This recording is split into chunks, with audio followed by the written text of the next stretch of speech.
Silence is not weakness, it's restraint with purpose. In today's culture, silence is often misunderstood. We're trained to believe that those who speak the loudest are the ones who carry authority, that if you have something to say, you should say it immediately, and that being quiet means you're either afraid, uninformed, or indifferent. But that's not always true. In fact, silence can be one of the most powerful tools you have, not for hiding, but for holding back in strength. There is a difference between being silent because you're afraid and being silent because you're wise. When you choose silence intentionally, you're exercising discipline. You're telling yourself that your emotions don't get to lead the conversation, that your need to be right doesn't dictate the outcome, and that not every moment requires your voice to be present. That kind of restraint doesn't come from weakness, it comes from maturity. Think about the times when your instinct was to react, to defend, to correct, to clarify. Maybe someone questioned your motives, insulted your character, or misrepresented your intentions. Your first response might have been to jump in and fix it. But what happens when you pause? What changes when you decide not to react immediately? That pause is not empty. It's full of strength, because it takes far more courage to hold your tongue than to lash out. Anyone can react, but it takes strength to respond with restraint. In the Bible, we see this clearly in the life of Jesus. When he was on trial, surrounded by accusations and false witnesses, he didn't argue. He didn't scream. He didn't demand justice in the way we might expect. He stood silent. That silence wasn't weakness. It was the strongest possible statement. It said, I don't need to prove anything to you. I know who I am, and I know who my Father is. That kind of clarity in identity gives you the power to be still. When you understand your purpose, you don't need to win every debate. You don't need to speak just to be heard.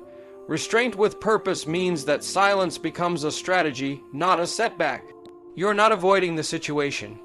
You're submitting it to something greater. You're saying, my words are valuable, and I will not waste them just to satisfy my pride. Silence in that context becomes sacred. It becomes a form of worship. It becomes a way of letting God be the one who speaks for you, who fights for you, who justifies you in his time. There's also wisdom in recognizing when your voice will not be received. Sometimes people are not ready to hear what you have to say, no matter how right or thoughtful it may be. Restraint means you discern the difference between what's true and what's timely. The right message delivered at the wrong moment can do more harm than good. Silence allows space for the right moment to come. It preserves your message for when hearts are actually open to hearing it. When you practice this kind of intentional silence, you're not diminishing your presence. You're magnifying your influence. Because people begin to notice that when you do speak, it matters. When you choose to be quiet, people understand that you're not ignoring them. You're thinking, praying, discerning. Your voice gains weight because it's not used carelessly. It's not scattered in reaction. It's released with intention. So if you find yourself in a moment where you're tempted to respond out of frustration or to defend yourself out of pride, pause. Ask yourself if silence might serve a greater purpose than speech. Not because you're afraid, but because you've grown strong enough to be still. God uses silence to build trust, not to diminish your voice. This is a truth that's often difficult to accept, especially when you feel unseen, unheard, or misunderstood. In moments where you expect divine direction, sometimes all you get is quiet. You pray, but there's no immediate answer. You wait, but there's no obvious sign. And in that stillness, it's easy to wonder if your voice, your purpose, or your presence has lost its value. But what feels like abandonment is often preparation. What feels like silence is not always God's absence. It can be his strategy. Trust doesn't grow in noise. Trust grows in the quiet spaces, in the waiting rooms of life where certainty fades and all that's left is your decision to believe. When God calls you into silence, he's not shutting you down. He's inviting you to lean in. He's calling you into deeper reliance, a more rooted connection that doesn't depend on immediate results or external affirmation.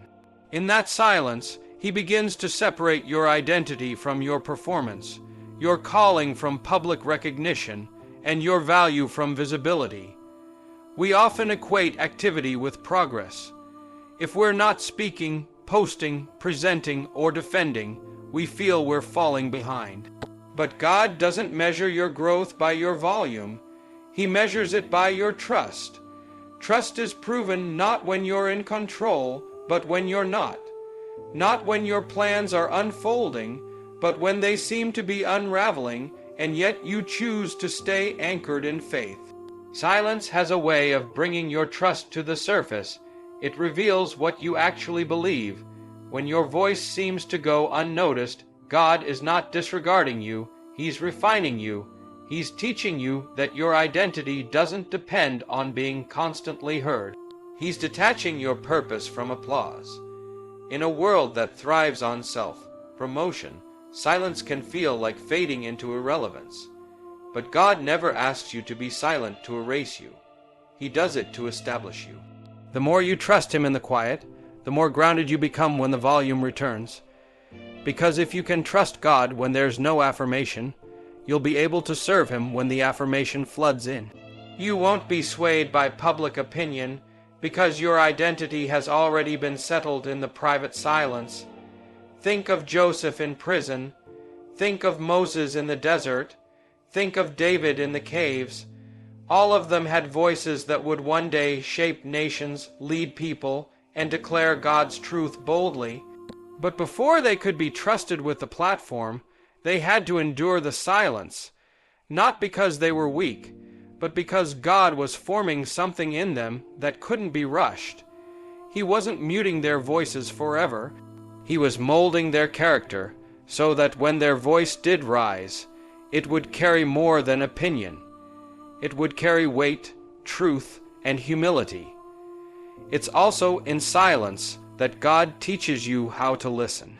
When you're always speaking, you may miss what He's saying. Silence clears the noise. It creates room for His whisper, which often carries more direction than 1,000 loud moments. When your voice is paused, your ears open. You begin to hear Him differently. You start to recognize that trust isn't just waiting. It's worship.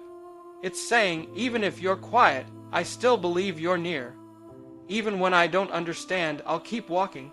There is something sacred about being silent while trusting that God is still working. It's a form of surrender that the world may never fully understand, but in the kingdom of God, that kind of surrender is strength. It tells heaven and hell alike that your faith doesn't depend on the volume of your life, but on the consistency of your belief. Not every battle is yours to fight. Some are God's to handle. This is one of the most freeing truths, yet also one of the hardest to accept. We live in a culture that encourages us to take control, to speak up for ourselves, to defend our image, our ideas, and our space. We're taught that if we don't fight for ourselves, no one else will. But in the kingdom of God, the greatest victories often come not when we raise our voices, but when we lay our battles down at His feet. It takes humility to walk away from a fight you know you could win. It takes strength to remain still when everything in you wants to react. Not every insult needs a response. Not every accusation deserves a rebuttal. Not every challenge is meant to be met head on. Sometimes the most powerful act of faith is to step aside and let God do what only He can do. Because when we fight in our own strength, we get what our power can achieve. But when we trust God to fight on our behalf, we open the door for divine intervention. There are moments when silence becomes the evidence that you trust His plan more than your own ability to fix the situation. When someone wrongs you, your instinct might be to make things right immediately. You want to correct the story, expose the truth, clear your name. But what if your silence says more about your confidence in God than your speech ever could? What if by not engaging, you are actually stepping into alignment with the way God has called you to fight? Through surrender. The Bible is filled with people who chose to let God take the lead in their battles. Moses stood before the Red Sea with enemies behind him and nowhere to go. He could have panicked, could have strategized, could have tried to fight. Instead, he said, "The Lord will fight for you. You need only to be still." That stillness wasn't a lack of action. It was faith in motion. It was a declaration that God was more capable than any weapon Moses could wield. David, too, had moments where he could have taken revenge into his own hands.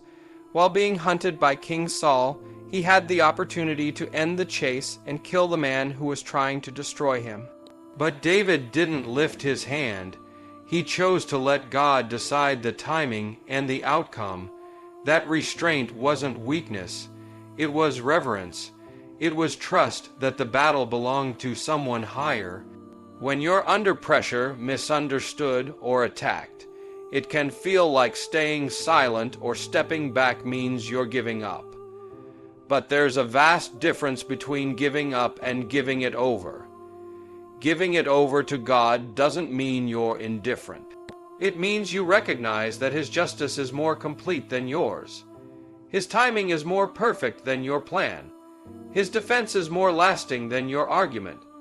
Every time you choose not to fight in your own strength, you're telling heaven that you believe in a higher form of justice. You're refusing to let bitterness take root. You're protecting your peace and guarding your spirit. Some battles are designed to wear you out, to drag you into unnecessary conflict, to distract you from your calling. Engaging in them doesn't prove your strength. It often proves your vulnerability to be pulled off course. Learning to discern which battles are yours and which belong to God requires maturity. It requires wisdom to know when to act and when to stand still. It requires courage to watch things unfold without stepping in to control them. But the more you learn to release, the more peace you begin to walk in, and that peace is not weakness. It's confidence in the one who sees it all, knows it all, and promises to defend what belongs to him. Your reputation is less important than your obedience. This is a hard truth to live by, especially in a world where perception often outweighs purpose. The pressure to maintain an image, to be understood, to make sure others see you the right way can be overwhelming. But when you follow God, there comes a point where you have to decide which matters more. How people see you or how God sees you. Reputation is about being seen. Obedience is about being faithful. One is shaped by public opinion. The other is grounded in private conviction. Obedience will cost you your reputation at times. It may look like walking away from opportunities that everyone else is chasing. It may mean saying no when others expect you to say yes. It might look like keeping quiet when your silence is misinterpreted as weakness, pride, or guilt. People may not understand your decisions. They may judge you, question you, or talk about you. But obedience means being more concerned with staying aligned with God's will than staying approved by people. There's a moment in the life of Jesus that captures this tension perfectly. He stood before a crowd, accused of things he didn't do, misunderstood by those who once followed him, mocked by leaders who were intimidated by him. And through it all, he remained mostly silent. He didn't launch a defense. He didn't explain himself. He didn't correct every lie. Why? Because he wasn't there to protect his reputation. He was there to fulfill his purpose. His obedience to the Father mattered more than his image in front of men. When you're walking in obedience, there will be moments where God asks you to do things that won't make sense to others. You might be called to stay quiet when your flesh wants to shout. You might be led to wait when everything around you says move. You might be told to forgive when revenge would feel more satisfying. These are not just tests of behavior. They are tests of loyalty. Will you obey God when it costs you comfort, control, or credibility in the eyes of others? There is something deeply freeing about choosing obedience over reputation. When you no longer feel the need to be understood by everyone, you stop living for their approval. Your choices become rooted in peace instead of pressure. You begin to recognize that your life is not a performance. It's a surrender. Reputation demands consistency in image. Obedience demands consistency in faith. Reputation changes with public opinion. Obedience stays steady with divine instruction. Sometimes, obedience means holding your ground when no one else stands with you. It may mean doing the right thing when no one is watching or applauding. It may even mean being misunderstood for a long time without explanation. But the peace that comes from knowing you are right with God outweighs the temporary pain of being misjudged by people. His approval is eternal. The opinions of others are not. We often say we want to follow God, but when obedience puts our reputation at risk, we hesitate. We want to be faithful, but we also want to be liked. We want to honor God, but we don't want to be criticized or left out. The truth is, you can't have both at the same time. There will be seasons when obedience demands that you let go of how things look in order to hold on to what is true. And in those moments, obedience becomes not just an action, but a declaration. One that says, God, your will matters more to me than my image. Obedience requires humility because it means admitting that your story is not about you. It means trusting that God is shaping the narrative, even when others misunderstand the current chapter. It means believing that in time, what He's building in your life will speak louder than any explanation you could offer right now. Chosen silence reflects strength, not surrender. In a world driven by immediate reactions and constant commentary, choosing silence is often seen as passivity or weakness. We are surrounded by noise, opinions, debates, arguments, demands for instant responses. The pressure to say something, to clarify, to defend yourself is intense. But silence, when chosen with purpose, is not the absence of strength. It is its deepest expression. It is the willingness to hold your ground without feeling the need to prove yourself every time you are questioned, attacked, or misunderstood. Strength in silence comes from knowing who you are. It comes from being anchored in identity rather than approval. When you know your value is not tied to public validation, you become less reactive. You're not silent because you have nothing to say. You're silent because not everything is worth saying. You're not avoiding conflict. You're avoiding unnecessary drama. You're not afraid to speak. You're choosing to listen, to discern, to wait for the right time. There's wisdom in restraint. Not every emotion deserves a platform. Not every thought needs to be broadcasted. Silence gives you space to evaluate, to process, to filter what's real from what's reactive. When you don't rush to speak, you give God room to work in your heart and in the situation. Sometimes, in your eagerness to defend yourself, you end up stepping into a mess that God was already handling. Silence is not surrender, it's trust. It's trusting that God sees what you see, hears what you hear, and knows how to handle what's trying to pull you out of alignment. There are times when speaking too soon can actually weaken your position. When your words come from frustration or insecurity, they often do more damage than good. But when your silence comes from strength, it carries weight. It causes people to pause, to wonder, to pay attention when you finally do speak. Silence, when chosen with intention, gives your voice power because it shows you're not speaking from impulse. You're speaking from clarity. Throughout Scripture, silence is used not just as a tool for self-control, but as a strategy for spiritual warfare. In the book of Joshua, the Israelites were commanded to march around the walls of Jericho in silence for 6 days. No shouting, no noise, no arguments, just obedience and silence.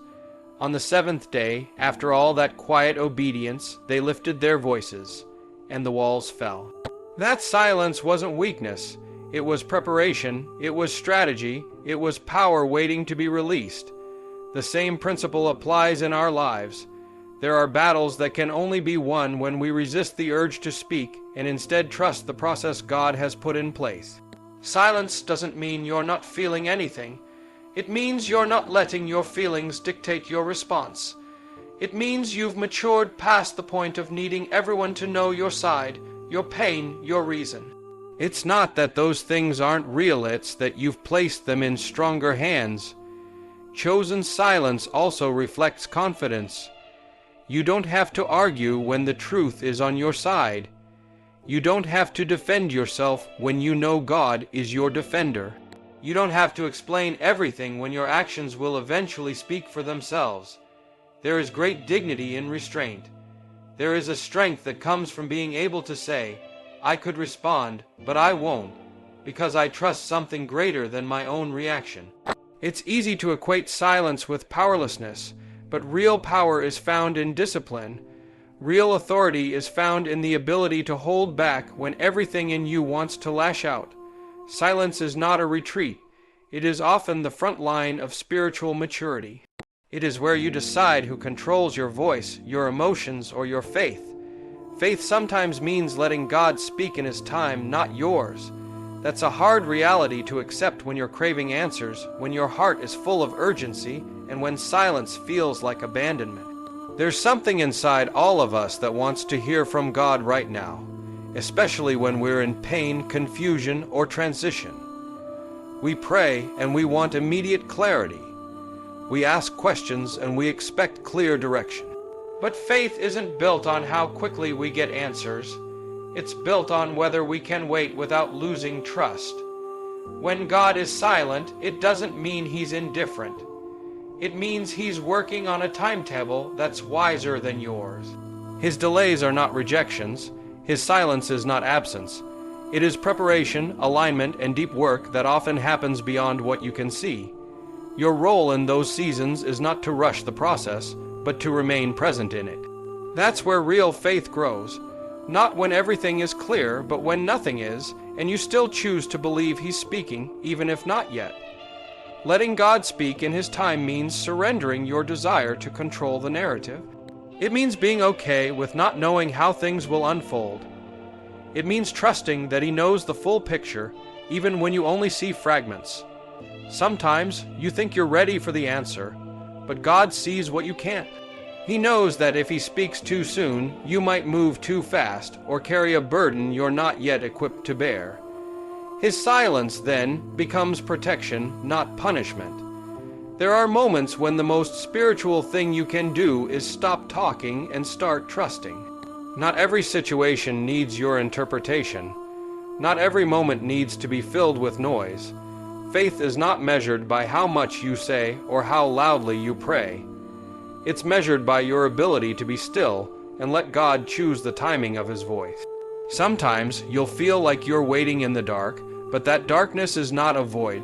It's the soil where trust takes root. Consider the life of Abraham. He was promised a son, yet God waited years before fulfilling that promise. In between the promise and the fulfillment was a long stretch of silence. But that silence was not a sign that God had forgotten. It was a stage of trust, a season where Abraham had to walk by faith and not by sight. That's what faith does. It keeps walking when there's no visible sign, no audible voice, and no confirmation from the outside world. It listens for God even when He's quiet. Letting God speak in His time also means resisting the temptation to fill the silence with your own conclusions. When God doesn't speak, we're often quick to create our own answers. We assume the worst. We try to write the ending ourselves, but faith waits. It doesn't fabricate clarity just to feel secure. It leans into the uncertainty and says, I don't need all the answers to stay committed. That's the kind of faith that transforms you. It shapes your character and shifts your focus from outcomes to intimacy. There's power in knowing that the timing of God's voice is perfect, even when it feels late to you. What He says in a moment can change everything, and if you rush it, you may miss the depth of what He's preparing to reveal. So you wait, not passively, but actively. You wait in prayer. You wait in worship. You wait in obedience, because you trust that when He does speak, it will be exactly what you need at exactly the right time. Faith in the silence is not about pretending you don't feel the tension. It's about staying grounded in the truth that God is still present, even when He's quiet. It's about understanding that your timeline is not the ultimate authority. his is, and when you align yourself with his pace, you begin to discover that his silence has a purpose, and his voice will always come when the time is right.